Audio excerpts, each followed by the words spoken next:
Chers amis, la matinale Tocsin, merci à tous, à ceux qui viennent de nous rejoindre ce matin. On continue la matinale avec Laurent Izard. On va parler de la France parce qu'il faut en parler de la France. Salut Laurent, comment vas-tu? Bonjour Nicolas, tout va très bien.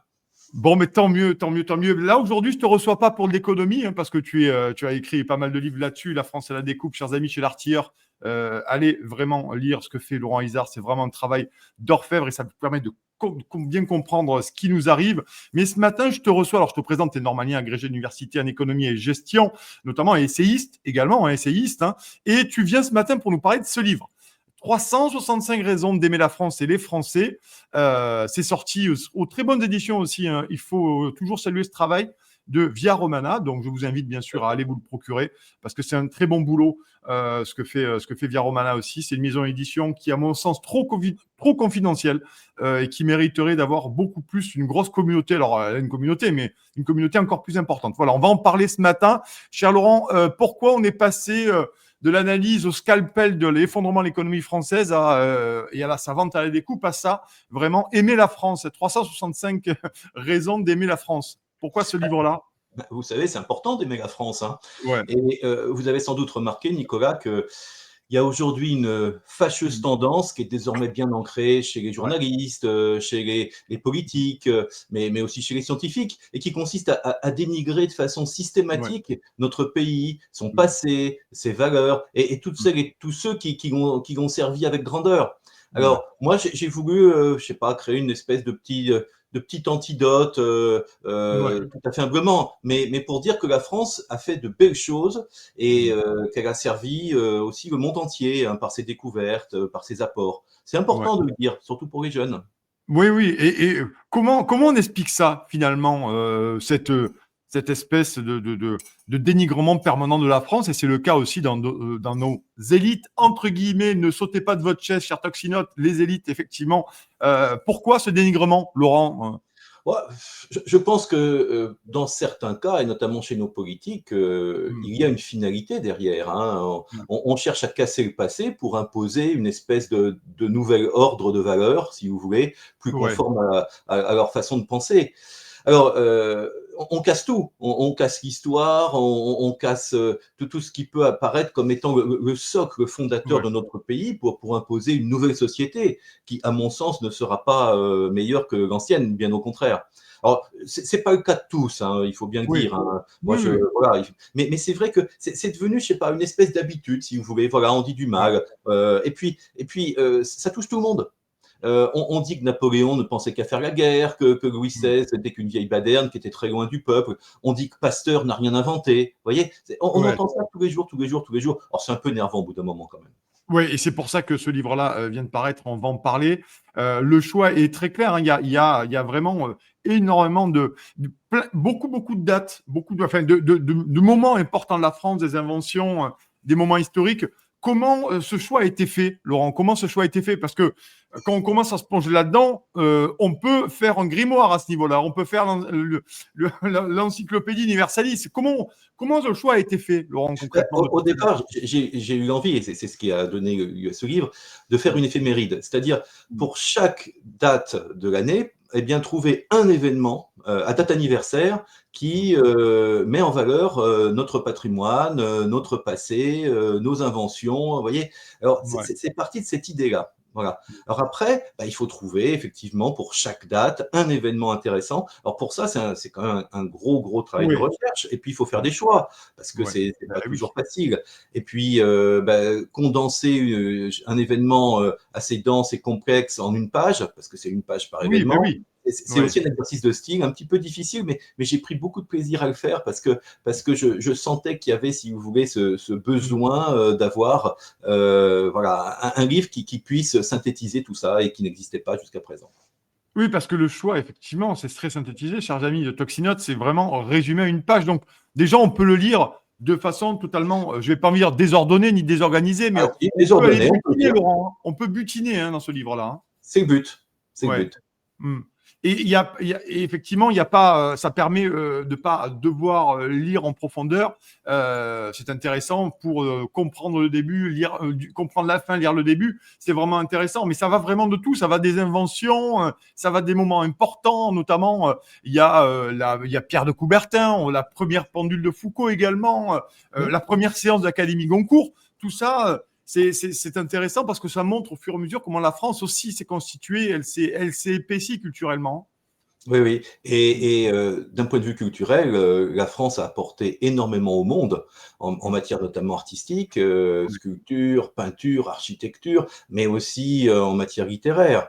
Hein. Ouais. Il faut savoir que nos auteurs classiques français sont lus partout dans le monde, même certains qui sont un petit peu oubliés aujourd'hui ou qui sont un peu relégués au rang, si vous voulez, de littérature secondaire. Hein. Moi, je suis sidéré de voir, par exemple, que au lycée, on n'enseigne pas, on ne parle pas de Jules Verne, par exemple, alors que Jules Verne est lu partout dans le monde et a donné lieu à des tas d'adaptations cinématographiques ou autres. Ouais. Et on pourrait en citer de très nombreux. Alors, pour les inventions aussi, la France a apporté énormément de contributions au monde. Tiens, juste un exemple comme ça en passant. Oui. Il y a certainement parmi les personnes qui nous écoutent, il y a des amoureux de la mer. Eh bien, savez-vous tout ce que la France a apporté au monde en matière de connaissance de la mer? Vous savez, c'est un Français qui a inventé le sonar. Voilà, qui aujourd'hui est quelque chose d'extrêmement utile en matière donc de navigation. Vous voyez, c'est un Français qui a inventé la fameuse lunette de Fresnel, vous savez, qui équipe tous les phares et qui permet aux navigateurs de se retrouver grâce à l'émission extrêmement puissante de ces lentilles en haut des phares. C'est des Français qui ont créé le bathyscaphe pour l'exploration des fonds sous-marins. C'est un Français, Émile Gagnan, qui a créé le premier scaphandre autonome. Vous voyez, qui permet effectivement d'aller sous la mer sans être relié à un bateau, comme on voit chez Tintin, par exemple, vous savez, dans le trésor de la Lagune Rouge. Voilà. Bon, on pourrait multiplier les exemples. Hein, les fameuses sondes Pitot, Pitot, c'est un Français. Les radars, les premiers radars, c'est une invention française en réalité. Vous voyez, bon, on pourrait multiplier les exemples. Et puis de façon plus prosaïque, ce qui a permis aux marins de ne pas souffrir trop de malnutrition et de scorbut, c'est aussi l'invention de la boîte de conserve, qui est due à un Français qui s'appelle Nicolas Appert. Vous voyez, voilà, c'est juste un exemple, mais on pourrait multiplier les exemples dans tous les secteurs en réalité. Oui, et c'est intéressant. Alors, c'est pas chronologique, enfin, c'est chronologique dans le sens où c'est date anniversaire, hein, 1er 2 janvier. Par exemple, à la deuxième page, nous avons le 2 janvier 42, Jean Moulin, vous le connaissez, est parachuté en France comme représentant du général de Gaulle. Alors, c'est intéressant parce que ça aussi, c'est pas forcément ce qu'on sait de Jean Moulin, Laurent. Jean Moulin, c'est vrai que c'est intéressant de savoir, voilà, c'est un choix intéressant. Moi, ce que je trouve très intéressant chez Jean Moulin, personnellement, c'est deux choses. La première chose, c'est effectivement le courage. Parce que, voilà, c'est un préfet, hein, et être parachuté en France, organiser les réseaux de résistance, il savait qu'il avait quand même des chances sérieuses de très mal finir, ce qui a été le cas.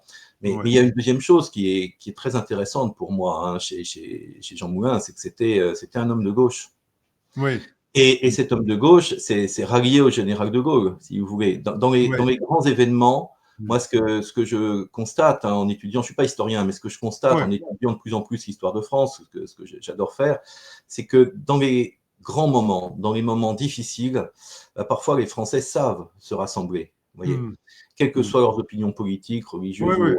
Et on peut trouver d'autres exemples. Et moi, je trouve que ça, c'est quand même très, très intéressant, parce que ce qui soude finalement des gens qui ont des opinions politiques extrêmement différentes, et c'était le cas entre Jean Moulin, qui n'était pas du tout gaulliste, voilà, et De Gaulle n'était pas communiste. Mais ce qui est intéressant, c'est de voir qu'il y a un socle, quand même, si vous voulez, de valeurs. Il y a un socle commun. Le refus de l'oppression, le refus de la barbarie, les droits de l'homme, et l'honneur de la patrie aussi, vous voyez. Et ça, c'est quelque chose d'extrêmement important et que moi, j'ai voulu mettre en valeur dans ce livre. Et donc, c'est un livre aussi qui donne de l'espoir, bien entendu, puisqu'on en a bien besoin aujourd'hui de ce rassemblement pour essayer de s'opposer fermement et vigoureusement, manifestement, à la situation. Ah oui, et vous avez raison, Nicolas, c'est très important d'avoir de l'espoir aujourd'hui. Et c'est la raison pour laquelle, vous voyez, moi, si j'avais du temps et si, voilà, on pourrait presque écrire un tome 2 avec des réalisations beaucoup plus récentes. Aujourd'hui, il y en a beaucoup. Si on regarde l'actualité, on trouve tous les jours des réalisations merveilleuses qui sont faites par des Français. Moi, tiens, un petit exemple en passant. Je viens de voir, là, il y a quelques jours, qu'un chercheur français qui s'appelle Christophe Le Tourneau a inventé un vaccin qui pourrait être extrêmement efficace, un vaccin thérapeutique extrêmement efficace contre le cancer. Et c'est une révolution.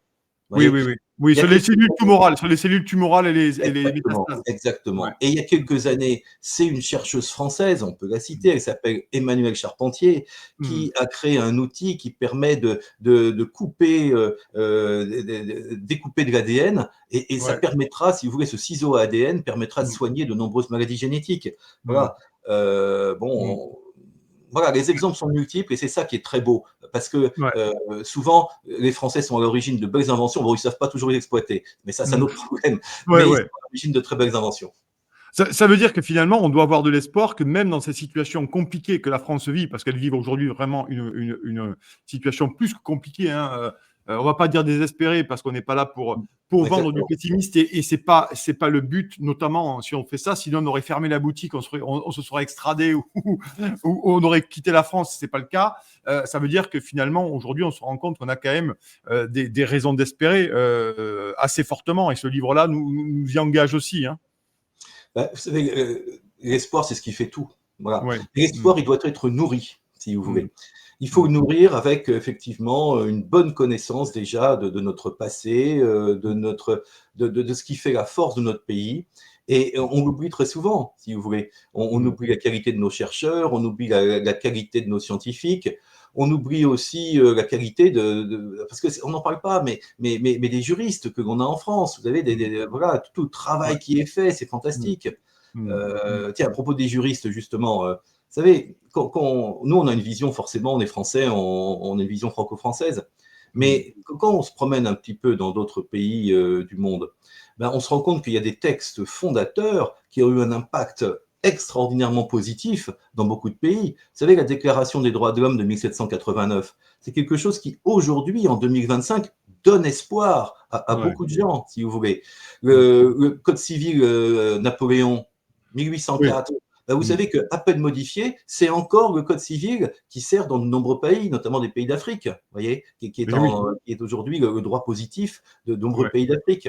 La loi sur les associations de 1901, elle a été copiée partout dans le monde. Voyez. Donc voilà, nos raisons d'espérer, c'est aussi notre capacité à créer et à exporter de très belles réalisations dans tous les domaines.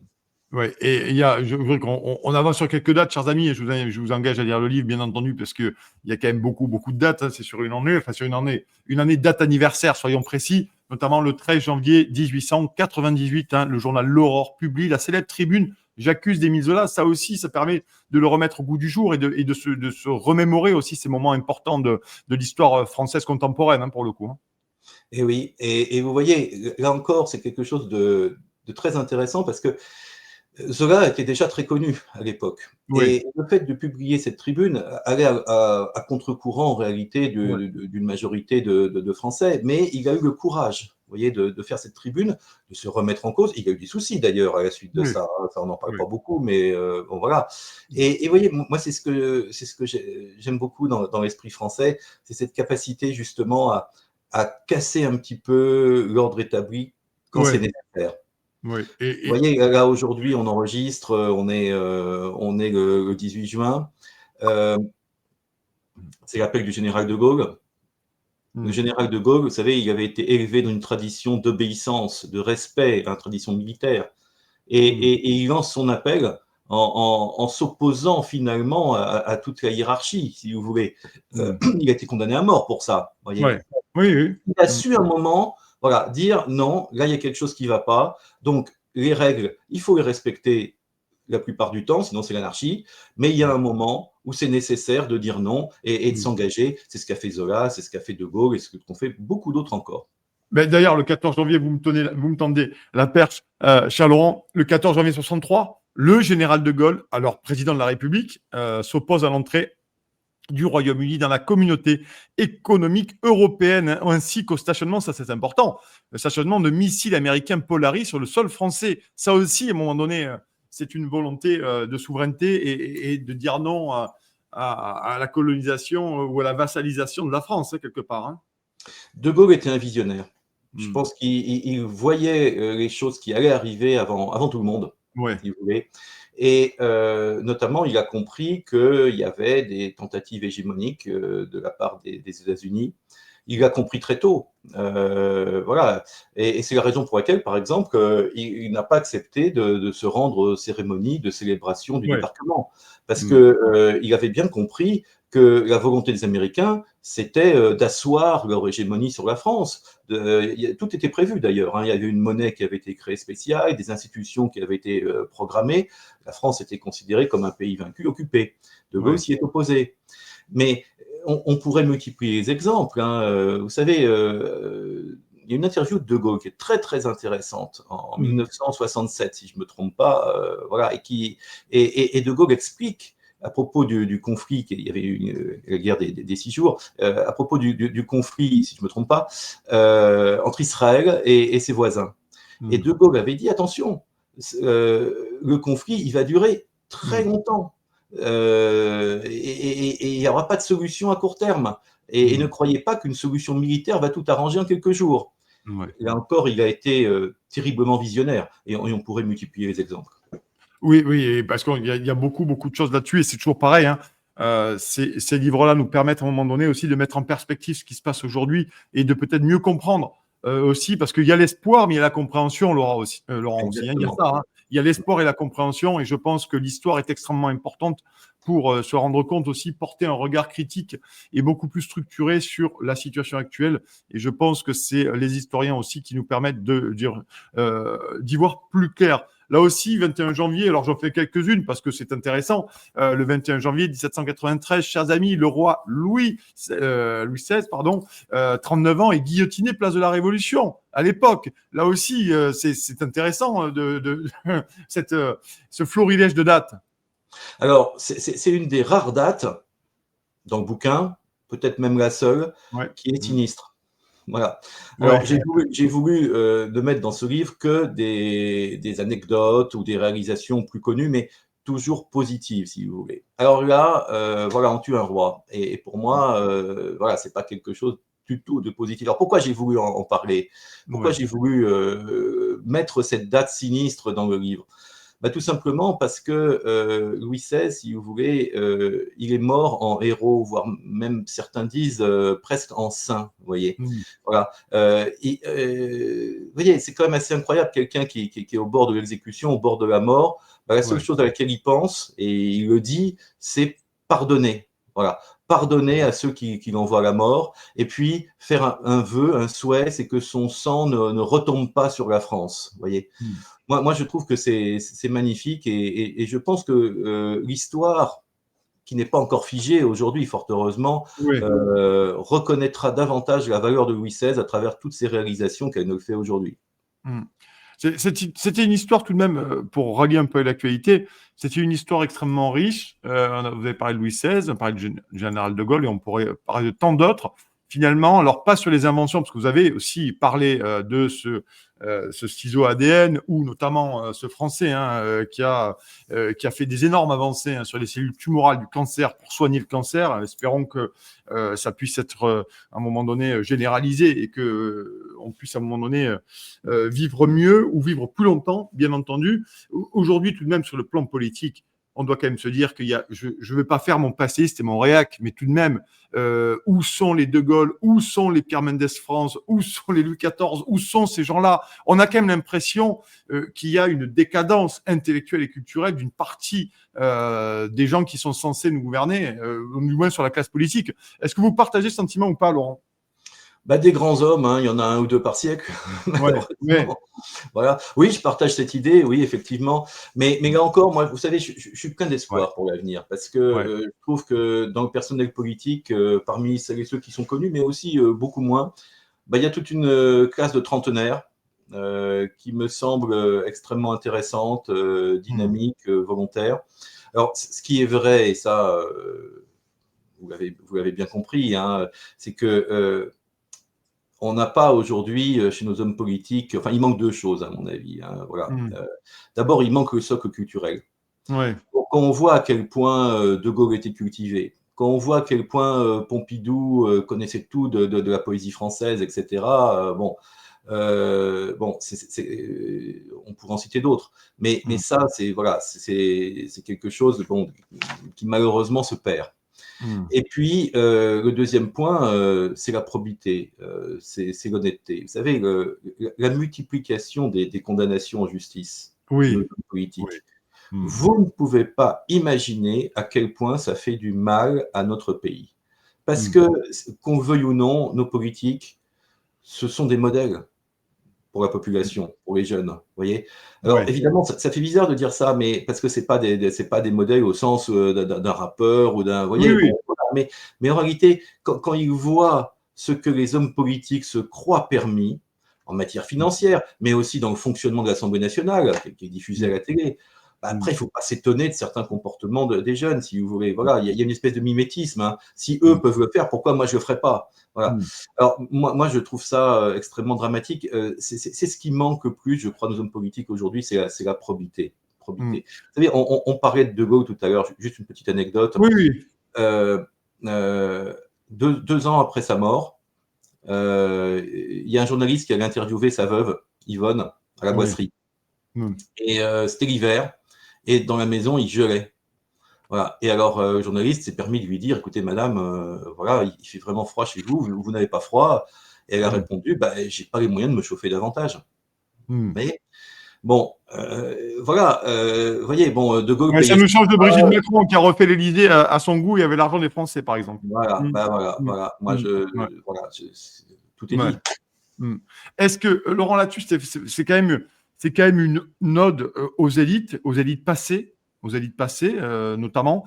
C'est la question, est-ce que finalement, il n'y a pas une décorrélation aujourd'hui? Alors vous êtes normalien, donc, mais je veux dire par là, c'est qu'est-ce qu'il n'y a pas une décorrélation entre nos élites contemporaines actuelles, même actuelles, les diplômes, les grandes écoles aussi, et finalement la capacité aujourd'hui à tenir le pays, à le sentir, à le voir, à le gouverner pour l'intérêt collectif et non plus pour des intérêts privés. Est-ce que là aussi, il n'y a pas une certaine forme de décorrélation quand on voit tous les hauts fonctionnaires qui sont à la tête de l'État, qui pantouflent, qui rétourpantouflent, et finalement, j'ai pas l'impression qu'ils soient vraiment épris, amourachés ou amoureux transis de la France et de notre avenir en commun. Hein. J'ai pas l'impression. Est-ce qu'il y a une décorrélation là aussi peut-être? Ouais, non, je suis d'accord. Ce qui est certain, c'est que chez nos élites qui sortent des grandes écoles, il y a une vision, je dirais, très mondialiste hein, de l'actualité, des problèmes économiques, des problèmes sociaux. Et du coup, voilà, pour beaucoup, pas tous, heureusement, mais pour beaucoup, la France, ça leur parle pas véritablement. Vous savez, ils mettent leurs enfants dans les universités à l'étranger, ils sont prêts à s'expatrier si nécessaire. Voilà. Il y a ce côté-là. Mais c'est pas le cas de tous. C'est pas le cas de tous. Non. Heureusement. Voilà, heureusement. Et moi, il y a un mouvement, vous savez, en ce moment qui inquiète beaucoup les grandes écoles à propos de leurs diplômés. C'est que il y a de plus en plus de jeunes diplômés des grandes écoles, hein, que ce soit Polytechnique, l'ESSEC, HEC ou autres, qui refusent aujourd'hui le parcours, je dirais, qu'on leur propose, la voie qu'ils auraient tracée, justement en mettant en valeur des préoccupations éthiques, des préoccupations sociales. Et ça, je trouve ça extrêmement intéressant, si vous voulez. Parce que, mine de rien, c'est vrai qu'on les a forcés à réfléchir dans un sens un petit peu unique dans ces écoles, mais ce sont des gens intelligents et ils arrivent, je dirais, après, quand ils sont dans la vie professionnelle, à avoir du recul par rapport à la voie qu'on leur a tracée, par rapport à ce qu'on leur a enseigné. Donc, de temps en temps, moi, je trouve qu'il y a de très, très belles initiatives qui sont prises par les jeunes et qui contrastent avec justement cette assimilation à un discours, je dirais, ambiant, négatif, très, très suiviste, si vous voulez, et qui n'aboutit à rien aujourd'hui.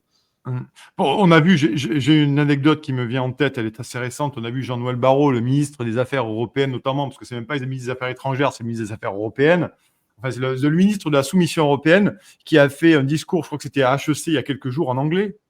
En anglais. Enfin, moi, je suis choqué qu'un ministre fasse un discours en anglais dans une grande école française, parisienne, mais surtout française. Là aussi, c'est une anecdote qui me vient lorsque je vous écoute.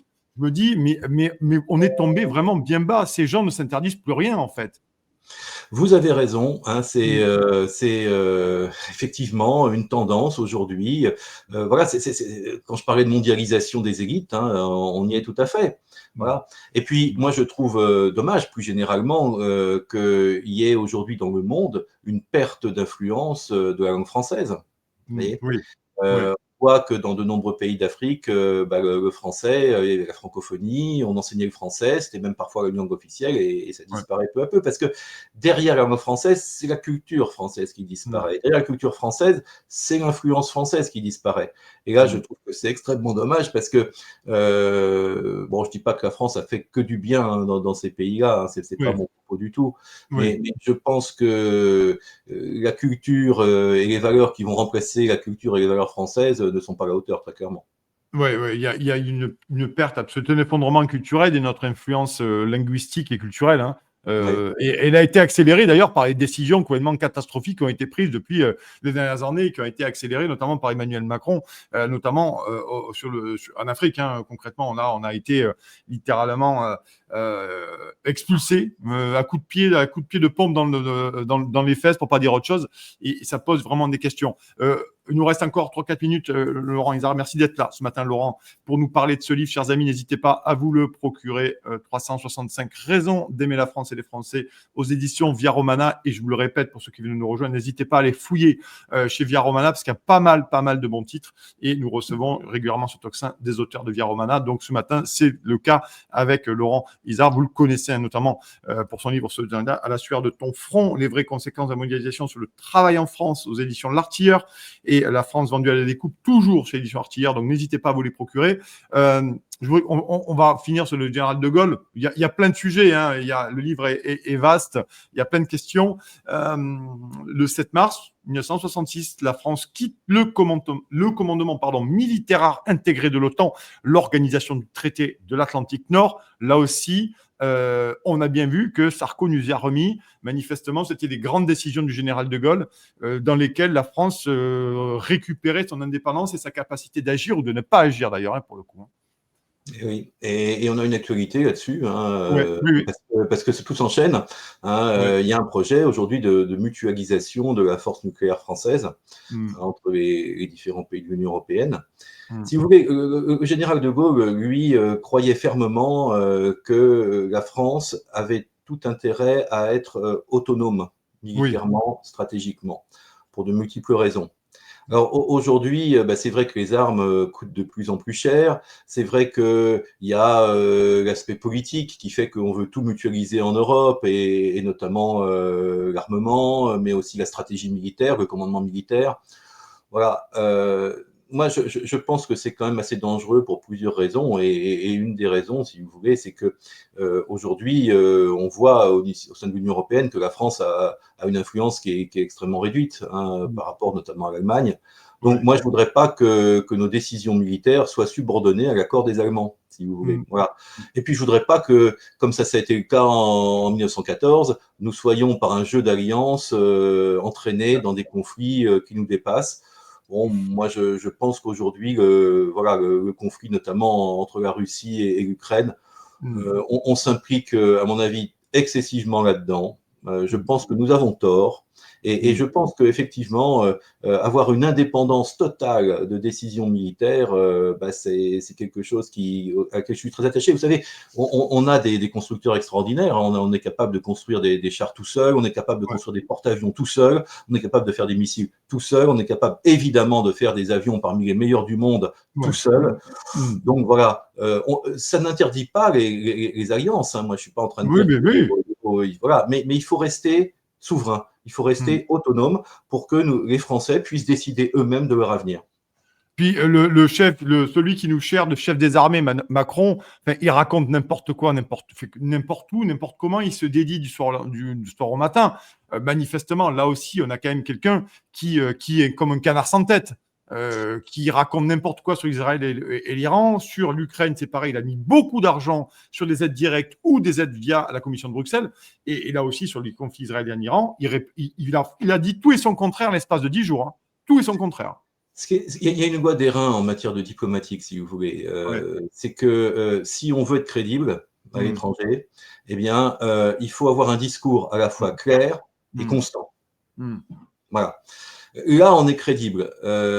Si on change effectivement d'avis tous les 8 jours, s'il y a des tâtonnements idéologiques ou stratégiques, on n'est plus crédible à l'étranger. Or notre force aujourd'hui, et c'est pas seulement nous, hein, mais la force diplomatique d'un État, c'est d'être crédible et respecté à l'étranger. Et il faut rester respecté à l'étranger. Ouais, en tout cas, c'est l'espoir qu'on fait. En tout cas, chers amis, moi, je vous invite à lire ce livre, le nouveau livre de Laurent Izard. Vous avez vu les derniers livres, hein. Maintenir la sueur de ton front. On va les repasser. Laurent Izard, la sueur de ton front. Les vraies conséquences de la mondialisation sur le travail en France. Très intéressant. Vous allez voir que ça détruit énormément le narratif qu'on essaie de nous imposer, hein, notamment sur la réindustrialisation, sur le chômage qui baisse, sur les emplois qui reviennent. Bon, non, c'est un vrai chaos économique. Ensuite, celui-ci, très intéressant. J'avais déjà reçu Laurent à ce sujet-là. La France vendue à la découpe entreprise, terre agricole, immobilier, brevet, car la France vend son avenir. Et j'ai envie de dire aussi ses forces vives, hein, concrètement. D'ailleurs, elles sont de moins en moins vives. Hein. Elles sont de plus en plus faiblardes. Et de fait, celui-ci, les deux, chez l'artilleur, et bien entendu le dernier. Lisez-le, vous allez apprendre plein de choses vraiment intéressantes chez Via Romana, 365 raisons d'aimer la France et les Français. Laurent Izard, n'hésitez pas à vous le procurer en librairie ou directement chez l'éditeur, chez Via Romana. Ils se feront plaisir, bien sûr, de vous l'envoyer. Merci beaucoup, Laurent, d'être venu ce matin sur Tocsin pour Merci, pour Nicolas, de m'avoir invité. Ben, c'est normal, c'est toujours un plaisir de vous avoir, de vous compter sur nos plateaux pour essayer un peu de nous intéresser à tout ça et d'avoir votre analyse également qui est toujours passionnante. Merci Laurent, vous souhaite une excellente journée, un excellent week-end. Merci beaucoup. Merci à vous.